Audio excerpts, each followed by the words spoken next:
បាទសួស្តី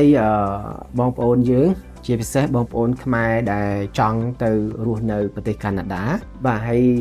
ដោយសារបងប្អូនយើងជឿថានៅកាណាដាអាចមានជីវិតរស់នៅល្អ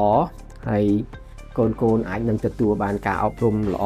ហើយបងប្អូនអាចជឿថាអាចនឹងរកចំណូលបានច្រើនបាទអញ្ចឹង Globe Visa របស់យើងជាគម្រោងមួយដែលអាចជួយឲ្យបងប្អូន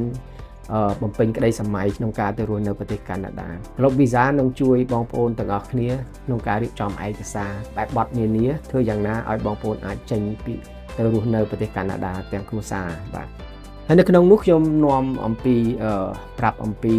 គម្រោងតាក់ទងនឹងការទៅរៀនថ្នាក់អនុបណ្ឌិតនៅប្រទេសកាណាដាហើយយើងអាចនាំគ្រួសារទៅទាំងមូលហើយយើងជាអ្នករៀនក៏យើងអាចនឹងមានឱកាសមានការងារធ្វើទោះបីជាយើងមិនធ្វើពេញម៉ោងក៏យើងអាចធ្វើ part time បានហើយគ្រួសាររបស់យើងគឺយើងអាចធ្វើការពេញម៉ោងបានហើយកូនរបស់យើងអាចទៅជាមួយហើយអាចចូលរៀនសាលារដ្ឋដោយមិនគិតថ្លៃបាទជាទូទៅពីថ្នាក់ដំបូងរហូតដល់ថ្នាក់ទី12នៅប្រទេសកាណាដាគឺមិនគិតថ្លៃទេបាទហើយសួរថាលក្ខខណ្ឌដែលបងប្អូនយើងអាចទៅបានគឺទី1បងប្អូនយើងត្រូវមានអាយុពី18ទៅដល់40ឆ្នាំហើយយើងមាន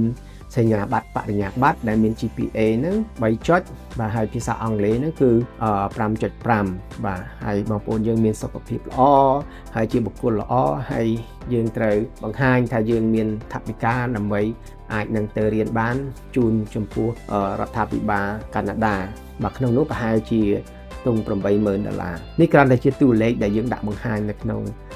គណនីរបស់យើងតែប៉ុណ្ណោះបាទតែបើថ្លៃសាលាជាក់ស្ដែងគឺចន្លោះតែពី$10,000ជាងទៅ$20,000ជាងតែប៉ុណ្ណោះឯងបាទហើយបើសិនជាបងប្អូនចាប់អារម្មណ៍យើងជួបគ្នាពិភាក្សាគ្នានឹងរកវិធីបាទអរគុណច្រើន